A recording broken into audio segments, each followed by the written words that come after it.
Confluent, avec Catherine Égaud et Mathieu Lavigne.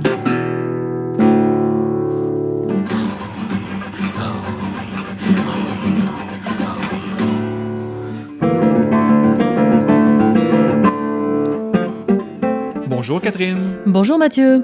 Cette semaine, nous rencontrons au superbe restaurant La Traite de l'Hôtel-Musée des Premières Nations à Wendake, Alexis Gros-Louis-Houle, le cofondateur, avec Caroline Fournier, du studio 3D Awastoki. Dans cette entrevue, Alexis Gros-Louis-Houle évoque d'abord son parcours d'entrepreneur et d'artiste 3D. Sa maîtrise technique et son talent artistique se sont notamment exprimés dans le jeu vidéo Two Falls, qui met en scène Maegan, un jeune Innu, et Jeanne, une jeune fille du roi, récemment arrivée en Nouvelle-France. Le jeu permet ainsi de voir le monde à travers les yeux de l'autre. Dans tous ses projets, Alexis Gros-Louis-Houle privilégie la transmission. Il travaille ainsi à la préservation du patrimoine autochtone, mais aussi à la reconstitution virtuelle des artefacts. Notre invité est par ailleurs un entrepreneur né qui s'inscrit, dans sa communauté de Wendake, dans un milieu des affaires particulièrement dynamique. Rencontre avec un homme profondément attaché à la culture Wendat et enthousiasmé par ce que la technologie peut nous offrir de mieux en matière de transmission culturelle. Bref, on ne s'ennuie jamais. Et puis Mathieu, vous allez être content, nous allons même parler de hockey. Ah oui? Oui, des Nordiques. Vous avez connu les Nordiques, vous? Oui.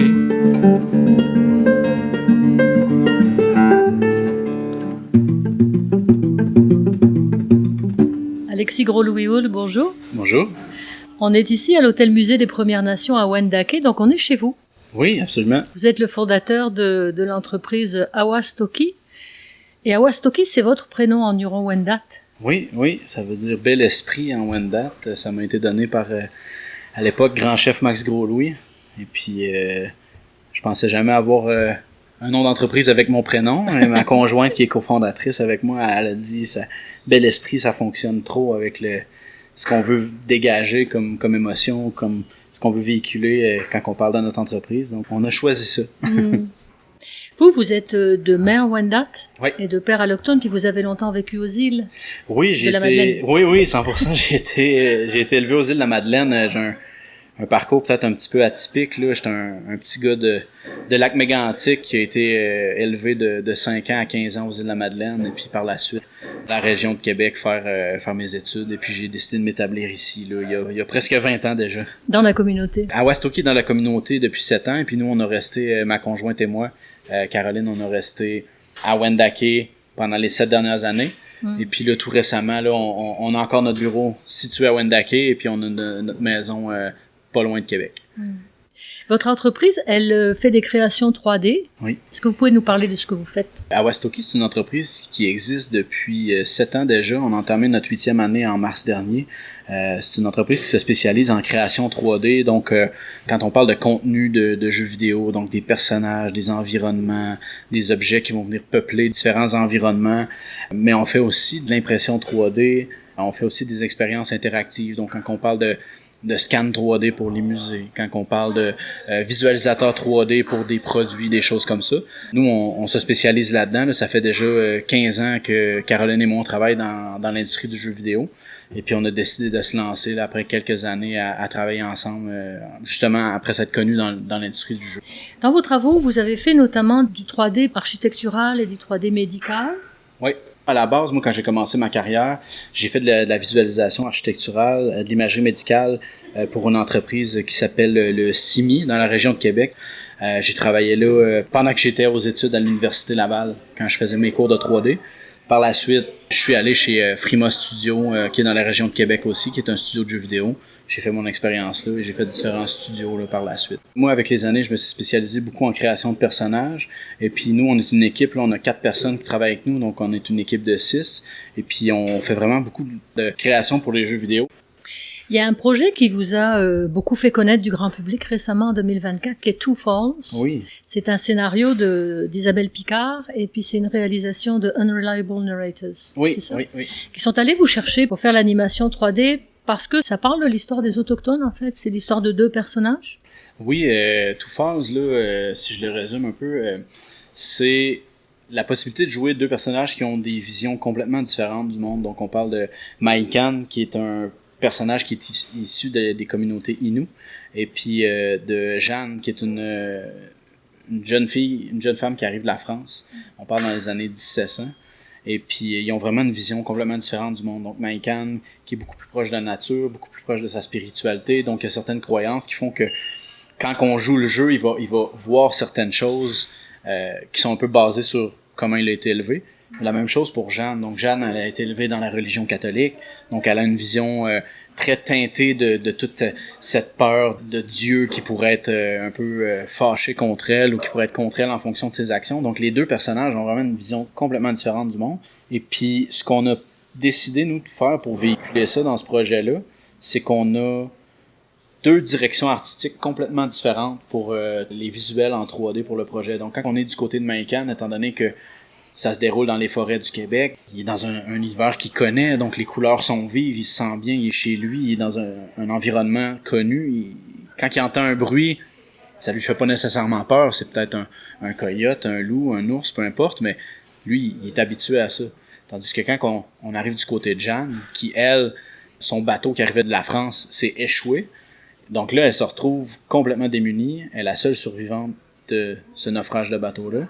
Donc là, quand il y a des bruits dans la forêt, elle est toute seule. Les couleurs sont beaucoup plus désaturées. C'est plus sombre, c'est plus menaçant. Des fois, elle se retourne puis il va avoir une silhouette un peu menaçante, mais c'est peut-être juste un arbre. Parce que du côté de Maïkan, comme je disais, les arbres ont l'air des silhouettes beaucoup plus harmonieuses, beaucoup plus faites en courbe. Du côté de Jeanne, c'est beaucoup plus menaçant. Donc, l'environnement devient un peu comme une menace, un ennemi pour Jeanne, tandis que du côté de Maïkan, c'est totalement l'inverse.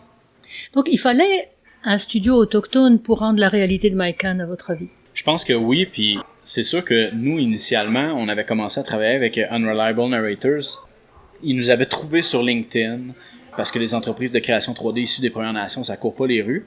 Puis on dit, on va regarder s'il n'y a pas moyen de travailler avec eux. Donc, initialement, nous, on était censé faire quelques personnages pour Two Falls, qui s'appelait à l'époque Kanata, puis je vous laisse deviner pourquoi on a changé le nom. Et après, ça a eu un autre nom aussi qui n'a pas eu de chance, hein? Wendigo. Effectivement, Wendigo, ça a changé de nom parce qu'il y a certaines communautés, c'est un peu leur Voldemort, faut pas le nommer. Faut pas l'invoquer. C'est ça, faut pas l'invoquer. Donc, pour ces raisons-là, culturellement, ça a été pris comme décision d'enlever ce nom-là. Puis, dans le fond, nous, on était censé faire seulement avoir une petite implication pour voir comment c'était possible de travailler avec Unreliable Narrator. Et puis finalement, Awastoki a fait tous les visuels pour le projet au complet. Et ce qui est intéressant avec Unreliable Narrator, je trouve, c'est que c'est un studio qui est alloctone, mais qui veut donner la possibilité aux gens dont on n'entend pas souvent l'histoire de conter leur histoire avec leur vision. Et puis eux, ils ont décidé de bien faire les choses. Donc ils ont dit, on va impliquer les gens des Premières Nations. Comme je dis, ils nous ont impliqués de plus en plus, mais ils n'ont pas juste fait ça, ils ont constitué un conseil d'aînés qui passait plusieurs fois par année le projet pour voir si tout était véridique par rapport à ce qu'on essayait de véhiculer. Donc, que ça soit ce que le personnage y disait, qu'il pensait, les vêtements, l'histoire en tant que telle, même les agissements de Maïkan, si ça allait pas dans le même sens que ce que les Inuits font culturellement, ben, il fallait changer ça. Ça faisait pas de sens. Donc, Unreliable Narrators, ils ont été très bons à ce niveau-là. C'était pas juste du sensationnalisme, c'était pour faire bien les choses. Constituer un conseil d'aînés, ça prend du temps, ça prend des ressources. Puis si je me permets de juste vous donner un petit exemple. Maïkan, au début, ses vêtements, sa chemise, son espèce de chemise était de la couleur verte. Ça a l'air bien anodin. Les Inuits sont capables de recréer cette couleur-là dans les tissus, mais pas à l'époque où ça se déroulait l'histoire. Donc là, on a un aîné qui nous a dit « Hey, ça se passe dans les années 1700. » À cette époque-là, cette couleur-là n'était pas encore disponible pour les communautés Inuits de cet endroit géographique-là. Donc, il a fallu qu'on rechange toutes les couleurs de Maïkan au niveau de sa chemise. Puis on revient en arrière dans la production. C'est du temps, c'est des coûts. Mais Unreliable Narrator voulait tellement bien faire les choses que c'était pas une question de coût, c'est une question de respect. Moi, je considère que ça a été bien fait de leur part. Vous, ça vous en a appris beaucoup aussi sur votre propre culture et sur la culture des autres nations autochtones. Absolument. Dans Two Falls, il y a des personnages Wendat aussi. Puis ça m'a permis aussi de... Awastoki est beaucoup impliqué dans des projets de jeux vidéo, mais peu dans des projets qui implique la culture des Premières Nations dedans. Donc, moi, j'ai été impliqué dans ce projet-là. Ça m'a permis d'en apprendre, comme vous dites, sur différentes cultures, mais aussi de me réapproprier ma propre culture. Comme on disait plus tôt, j'ai été élevé aux îles de la Madeleine. Donc, moi, en m'impliquant dans des projets pour et par les communautés, ben, je me réapproprie ma culture en même temps. Je me réapproprie plein de connaissances que j'ai pas nécessairement la chance d'avoir parce que j'ai pas été élevé à Wendake. Et puis la langue aussi, il y a des mots en Wendat. Il y a des mots, mais la langue Wendat étant une langue qui est en train de se faire revigorer, qui est une langue qu'on peut dire endormie, effectivement, ça permet d'apprendre des mots. Ça permet aussi de véhiculer les bonnes choses puis de le faire de la bonne façon. Donc, je pense que ça n'a pas été tout le temps facile dans le projet, mais je pense que c'est quand même une mission qui a été réussie et par l'équipe d'Awastoki, et par l'équipe d'Unreliable Narrator. Tous les gens qui étaient impliqués dans le projet avaient vraiment ça à cœur.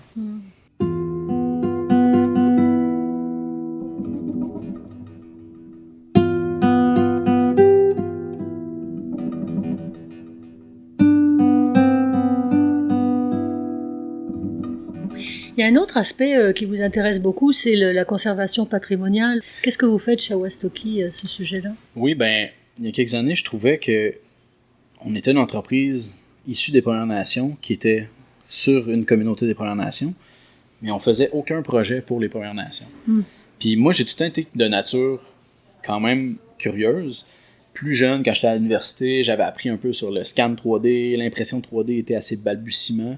J'avais fait des tests à l'époque au musée de l'hôtel musée de Wendake, des tests de scan 3D, mais c'était pas concluant. Là. C'était des machines à 100 000 $ qu'on louait, puis il n'y avait aucune définition. C'était pas rendu là, la technologie. Depuis quelques années, la technologie a beaucoup évolué, puis là, je me suis dit, est-ce qu'il n'y aurait pas moyen de faire de la préservation de patrimoine, de conserver les items, parce que moi, ça m'avait marqué à l'époque, le conservateur au musée à Wendake m'avait dit, même si on met des artefacts en voûte, qu'on fait des rotations en fonction des collections, tout ça, aux 15 ans, ça reste que ces artefacts-là se dégradent quand même avec les années. On parle pas de 5 ans, 10 ans, mais dans 100 ans, il y a plusieurs artefacts sous voûte que ne seront plus les mêmes couleurs. Ils se dégradent, les tissus se désagrègent au fur et à mesure, même s'ils sont dans des conditions le plus optimales possible. Je me suis dit, pourquoi est-ce qu'on ne trouve pas une façon de geler dans le temps ces artefacts-là? Donc, on pourrait les scanner en 3D. Malheureusement, ça ne les ramène pas à leur état initial d'il y a 300-400 ans, mais on peut quand même les préserver tels qu'ils sont aujourd'hui, ou même on peut utiliser l'imagerie virtuelle pour les reconditionner virtuellement. Donc, on n'altère pas les objets. Pour les ramener à ce qu'ils étaient. Exactement. On les retouche, mais virtuellement. Donc, on n'altère pas le tissu, on n'altère pas les matières. Moi, ça m'a intéressé. Donc, il y a quelques années, on a proposé un projet à l'hôtel-musée de Wendake pour faire une partie de la collection. Si je ne me trompe pas, c'est entre 40 et 50 artefacts qu'on a fait, qui sont présentement disponibles dans l'exposition au musée. Vous pouvez aller voir virtuellement, zoomer sur des objets, tourner autour d'eux, voir les détails que les petites vitrines ne nous permettent pas nécessairement de voir. On ne peut pas s'approcher assez. Donc, en ayant numérisé ces objets-là, ben, ça le permet.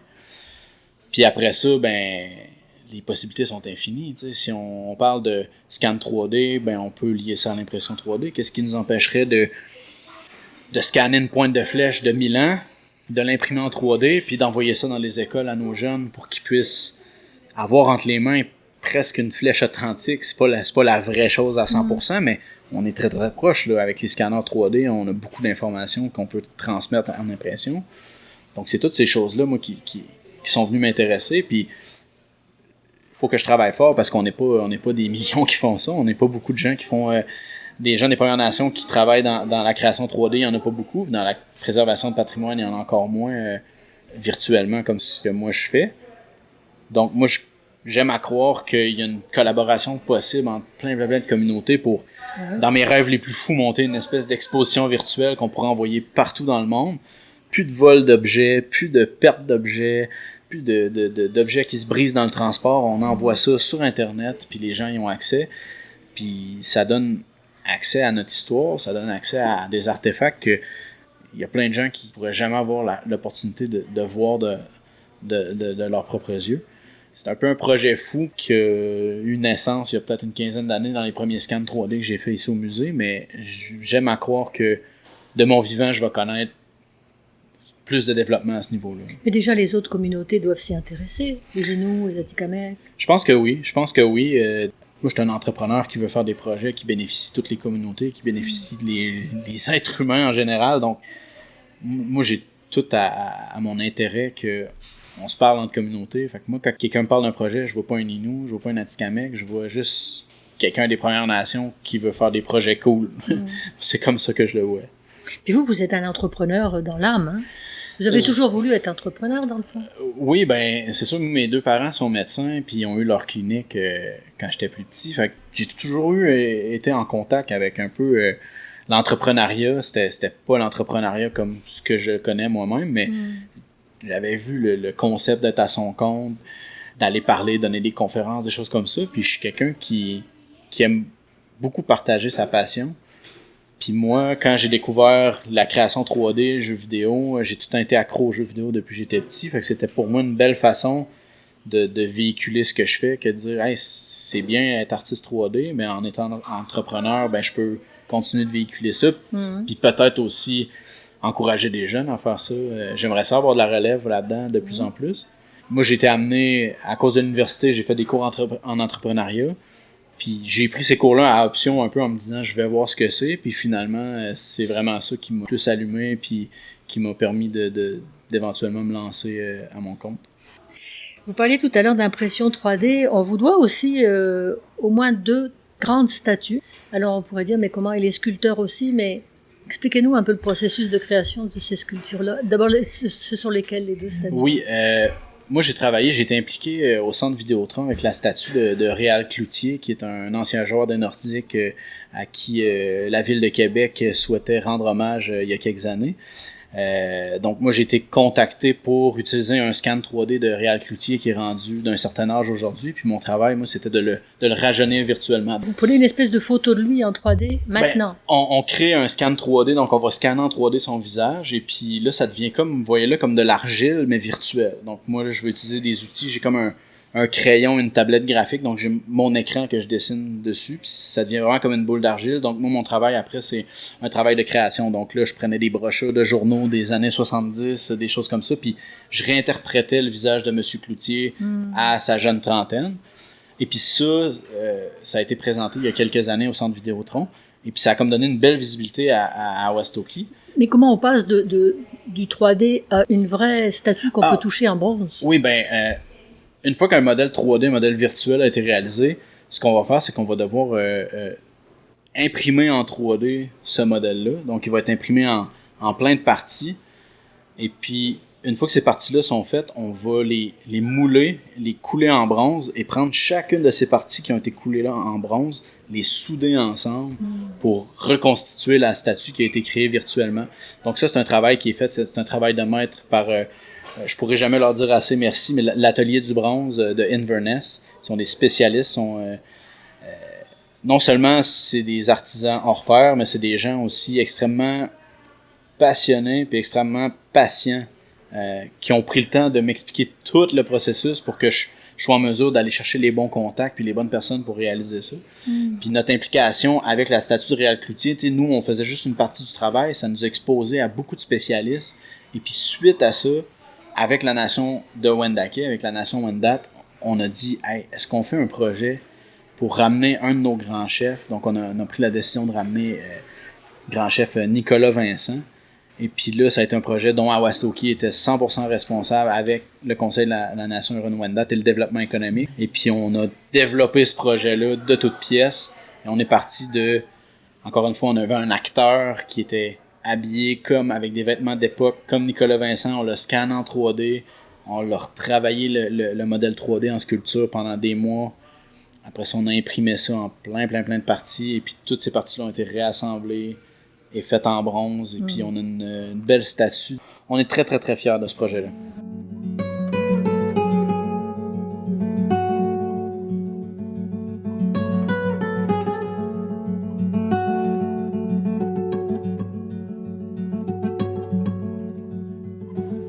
Les Wendat, ils ont la réputation d'être des entrepreneurs et des commerçants. Il y a un milieu un milieu d'entrepreneurs très dynamique à Wendake. D'ailleurs, vous en avez bénéficié, vous? Oui, je pense que la proximité avec la ville de Québec a fait que les Wendat, on a toujours été un peuple d'entrepreneurs, des gens qui ils faisaient en anglais de la business avec les gens de la région de Québec. On parle d'il y a plusieurs centaines d'années, ça fait longtemps. Et puis là, si on se transpose aujourd'hui, je pense que cette réalité-là, c'est un peu transformé en entreprise, en entrepreneur, issu de la nation Wendat. Et puis, il y a quelques années, il y a un bureau de développement économique qui a été fait par le Conseil de la Nation Huron-Wendat à Wendake. Puis je pense que ça l'a beaucoup aidé l'essor des entrepreneurs parce que ça nous aide en bon français, à nous mettre ça à map. Ça nous aide à être en contact entre les différents entrepreneurs puis tout ça. Puis je suis bien fier de ce que la nation Wendat est capable de faire à ce niveau-là. Puis j'ai hâte de voir qu'est-ce que ça va amener dans le futur. Parce que ça fait juste 7 ans mon entreprise, puis j'ai vu un essor depuis 7 ans. Fait que je me dis, dans 20 ans, ça va être quoi? Ça va être incroyable. Néanmoins, avoir une entreprise dans une communauté, c'est pas facile, parce que c'est insaisissable ce qui est dans les communautés. Alors pour demander du crédit, c'est compliqué un peu.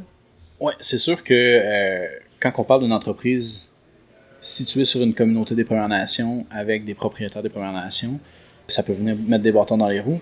Par exemple, si je veux croître mon entreprise, j'ai besoin d'aller emprunter des sous à une banque, ben là, j'ai beaucoup moins de recours que si j'étais hors communauté, parce que puisque je suis pas saisissable en tant qu'entreprise, ben je peux pas mettre mes biens en garantie. Souvent, ça va être comme ça, on dit faut que j'engage 10 personnes en prochaine année, ça va me coûter tant de matériel, etc. Ben là, si je me retrouve avec 30 000 $ de marge de crédit au lieu de 200 000 parce que le matériel n'est pas saisissable. Le matériel est pas saisissable, mon entreprise n'est pas saisissable. Donc là, les banques, ils veulent pas prêter d'argent. Fait il existe des mécanismes, mais c'est quand même compliqué. Puis je l'ai entendu à plusieurs reprises, puis je le reprends souvent dans mes exemples, mais je dis, quand on est un entrepreneur issu des Premières Nations, il faut toujours pagayer 2 fois plus fort que toutes les autres. Parce que c'est plus difficile d'aller chercher du crédit. C'est plus difficile de se faire un nom. Des fois, c'est plus difficile d'être mis de l'avant. Donc, on a toutes ces notions-là qui viennent nous mettre un peu des bâtons dans les roues en tant qu'entrepreneur. Je pense que ça fait que ça se colle bien à la personnalité de bien des gens des Premières Nations. Ce que je veux dire, c'est qu'en tant qu'entrepreneur, on apprend à être résilient. Comme on sait, les gens des Premières Nations, la résilience, c'est un mot qu'on connaît beaucoup. Donc, je pense qu'en tant qu'entrepreneur, oui, il y a plus de défis, mais en même temps, les gens des Premières Nations sont tellement habitués d'être résilients que c'est comme, bon, un autre défi, mais on est encore là, on va passer au travers. Puis je pense que ça fait que les entrepreneurs des Premières Nations, ils ont un petit quelque chose de plus. Puis pour vous, c'était important d'être près de la communauté, de toute façon, d'être dans la communauté? Ben effectivement, c'est sûr qu'en n'ayant pas été élevé ici à Wendake, si je voulais faire des projets de préservation de patrimoine, des projets qui impliquent à Waustoki en tant qu'entreprise des Premières Nations au sein de ma communauté, ben j'avais pas le choix de m'installer sur place pour me faire connaître, pour me présenter aux autres entrepreneurs, pour me présenter au conseil. J'avais pas le choix de m'installer ici. C'est sûr que il y a encore beaucoup de travail à faire, mais comme je dis souvent, il y a même pas 5% de notre chiffre d'affaires qui est fait en travaillant sur des projets pour les Premières Nations, mais moi j'aimerais ça qu'un jour à Waustoki soit capable d'avoir 30, 40, 50% de son chiffre d'affaires qui est fait en travaillant sur différents projets dans différentes communautés. Donc, il y a beaucoup de travail à faire, mais j'y crois. Sur quoi vous travaillez en ce moment? Présentement, on travaille sur un film d'animation en 3D de... je peux pas donner tous les détails, là, mais un film d'animation 3D de contes et légendes des Premières Nations. Et puis, on travaille aussi... on a terminé Two Falls l'année dernière. Là, on travaille présentement également sur un projet pour la Cour suprême du Canada. Donc, on crée une espèce d'expérience interactive pour présenter la Cour suprême du Canada, puis un peu démystifier le côté juridique, puis rendre ça peut-être un peu le fun. C'est pas un sujet qui est nécessairement le fun, comme on dit, mais rendre ça plus agréable. Et puis finalement, on a un projet de jeu, une espèce de jeu de survie des Premières Nations. Je peux pas donner trop de détails encore une fois, là, mais on va commencer à travailler là-dessus à la fin de l'été. Là, donc on se garde occupé, comme on dit. Ouais, on s'ennuie pas. C'est ce que vous dites dans votre site, on s'ennuie exact, pas. on s'ennuie jamais, faut pas. Vous avez mentionné en passant que vous avez une famille, vous avez un petit garçon. Oui, j'ai un petit garçon. Qu'est-ce que vous espérez pour lui? Je pense que c'est quelque chose qui se véhicule de plus en plus. Tu sais, je pense que les gens, ils sont de plus en plus fiers d'être issus des Premières Nations. Tu sais, plus jeune, même si j'ai pas vécu sur la communauté, tu peux ressentir des fois juste du mépris, des préjugés, des choses comme ça. Puis même, moi, en ayant été élevé hors communauté, ben tu viens presque à croire ces préjugés-là. Puis à un moment donné, là, je suis venu m'installer à Wendake, j'ai appris à connaître les réalités des gens, de ma communauté, de différentes communautés. Tu sais, j'espère que mon petit gars, il va être fier d'être Wendat. Mais je pense que oui, je pense que de plus en plus, on se réapproprie pas juste notre culture, on se réapproprie notre fierté face à notre identité. Fait que moi, je souhaite pour lui qu'il soit fier de qui il est. C'est pas juste un statut à être issu des Premières Nations, c'est une transmission de la culture. Puis la culture, ça va être notre façon de perdurer dans le temps, de continuer d'exister puis de continuer de s'identifier comme Wendat. J'y souhaite beaucoup de choses, mais j'y souhaite ça. Puis vous êtes l'incarnation qu'on peut être Wendat, très enraciné dans la tradition, puis être à la fine pointe technologique aussi. Oui, c'est sûr qu'effectivement, il y a ça aussi. Je pense que de travailler dans un domaine créatif, mais qui utilise la technologie, peut venir transmettre des informations aussi, puis transmettre de la culture, mais avec des savoirs ancestraux, mais utiliser la technologie pour tout ça. Fait que j'espère que c'est inspirant pour d'autres gens des Premières Nations. J'espère que c'est inspirant pour d'autres Wendat, parce que on aime beaucoup ça. Merci Alexis Gros-Louis-Houle. Mais merci à vous pour l'opportunité.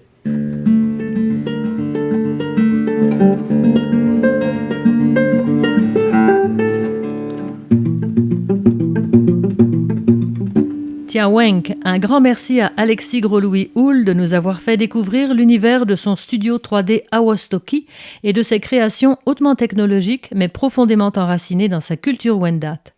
Merci également à l'Hôtel-Musée des Premières Nations de Wendake de nous avoir accueillis dans son magnifique restaurant La Traite.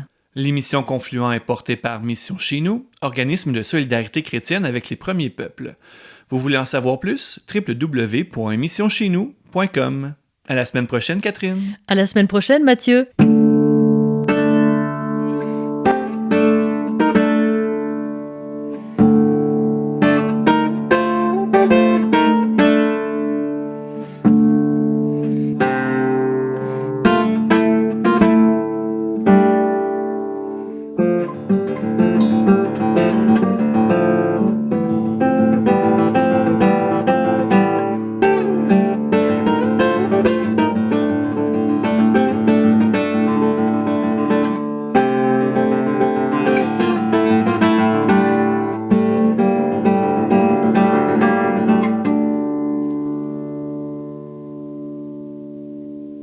Cette émission est produite par l'organisme Mission Chez Nous avec le généreux soutien financier des œuvres Marianne Lavallée de la Fondation Lucien Labelle et du Fonds Roland Leclerc.